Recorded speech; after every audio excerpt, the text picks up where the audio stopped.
Hey everybody, it's Jason Shadrick, and we're in Anaheim at the NAMM show. We're at the TV Jones booth. Chris there, ripping it up on the Gretsch here. That's his name, right there, Chris. And we are here to talk about a very special pickup. We're here with Tom and Katha from TV Jones, and we're here to talk about this pickup right here, the Ray Butts Ful-Fidelity Filtertron, which has kind of a really cool story behind it. Yes. So Tom and Katha, why don't you tell me a little bit about the story behind it and how you guys came to work together on this pickup? Yes. I got a phone call about 2007. Somebody found a Gretsch that needed pickups for, and it sounded very familiar.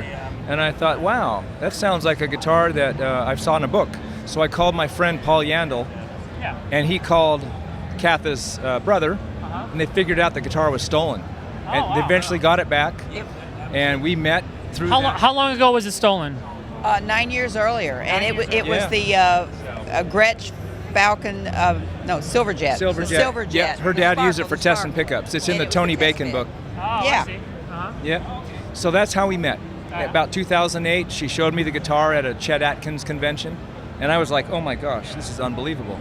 Can I measure it? And she thought that was wonderful. So. Measure the pickups and all that kind of stuff too. So over the next few years, we kept in contact, and there were parts when there were parts available, and we'd gotten them out to Oregon in my son's studio, right?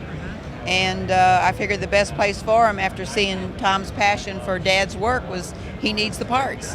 And then when I discovered a lot of drawings in a notebook just a couple years ago, I showed them to Tom, and from those drawings that he saw, we're here right now. He's like, oh, those make sense. I know what those mean. And with a lot of original parts. Wow. So now this whole process, now we have the Ful-Fidelity Filtertron, the Ray. But so how would you describe this Filtertron as compared to other Filtertrons? Well, the Filtertron I make, the TV Classic in the neck position, is as close as you can get. But I kind of made it for but modern players. Okay. With a little more gain, so wax dipped.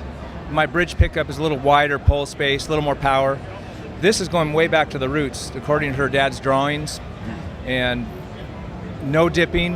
Gretsch only had one pickup back then in two positions. Oh, okay. Some range between 3.8K and 4.2K, so I figured it'd be perfect. We're going to have a 3.8K neck and a 4.2K bridge. And that's what we have here in this. It's a Gretsch Brian Setzer model, but with the new Ful-Fidelity Filtertron. That's a mouthful. Ful-Fidelity Filtertron pickups there. That's what Ray called them way back in 54, 55. It's right there in the showcase. And in the showcase, we have the handwriting, his notes, and a description for his customers. People used to send in their D-Armand pickup shells, and he would convert them to Filtertrons. And then he spoke with the Gretsch company, and they came out in late 57. They showed them at the Chicago NAMM show, apparently. And Gretsch started using them in 58. They started using them in 58? 58. How long did they keep them? They turned into a patent applied for in 59, early 60 on the cover, and then the patent number came out in 60. So there's kind of a small window of when these pickups were really used. Yeah, and Katha's father, Ray, passed away in 2003. Oh. So luckily we have all these documents and this history. Thanks to Katha, our company's able to work with it all and bring back this wonderful pickup. So compared, I guess, to the TV Classic, it's just a little clearer, a lot more dynamic, and original. This is like as original as you can get, as historic as historic gets. Yeah. All right, Chris, why don't we hear a little bit more on the clean side and then have you switch between the pickups to hear them? Okay. Sounds like vintage pickups to me. That's my opinion. It really sounds like the 50s, those real clear tones that we used to hear on those, like Chet Atkins records and stuff, right?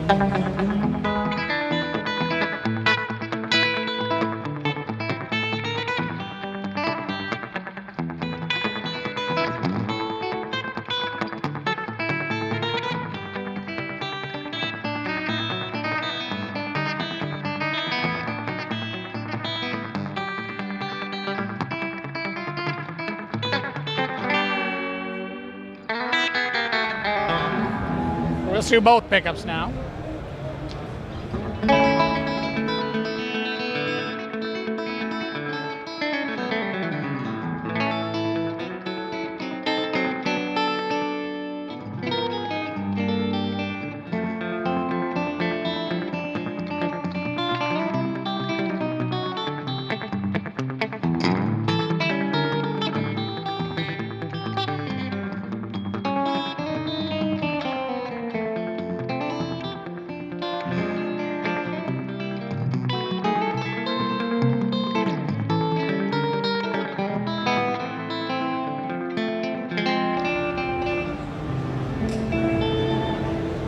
Rhythm pickup. Yep.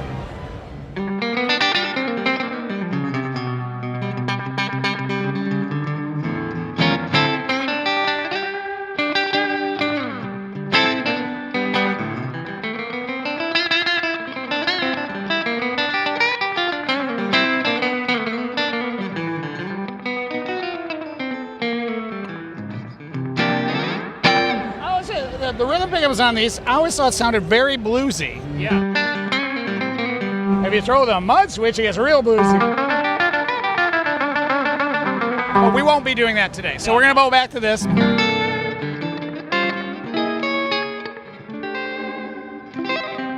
Rhythm pickup. So, What do we have here, Tom? I'd like to share with you a gift from Katha. And it's Ray's original 1959 patent for the humbucking pickup, dated the 30th of June, 1959. Wow. So thank you very much, Katha. Yeah, yeah. And That's pretty cool. yeah, it's the original document with the original envelope. So this is, I really appreciate it. Of course. So what'll be the pricing and availability on these new pickups? $175 for chrome and $180 for gold. Is that per or set? Per pickup. Okay. Yep. Excellent. And where can people go online to find out more information about these pickups and all the other crazy creations you make over Well, from today on, yesterday was the 19th of January. For 3 weeks, they're available only through reverb.com. there? Okay. And then from then on, tvjones.com and all our dealers and Right on. worldwide. Cool. Yep. All right, Tom, thank you so much, buddy, for welcome. showing this. Thank you for sharing everything with Tom. And we thank have you, some Chris. more surprises. And we are. And Chris is going to play out a bit of a surprise for us. Surprise, the pickups can do a lot more than they just did. That's right. Pickups can do a lot more. we knew it was going to happen. We knew it was going to happen. That's right. This is Jason Shadrick with PremierGuitar.com.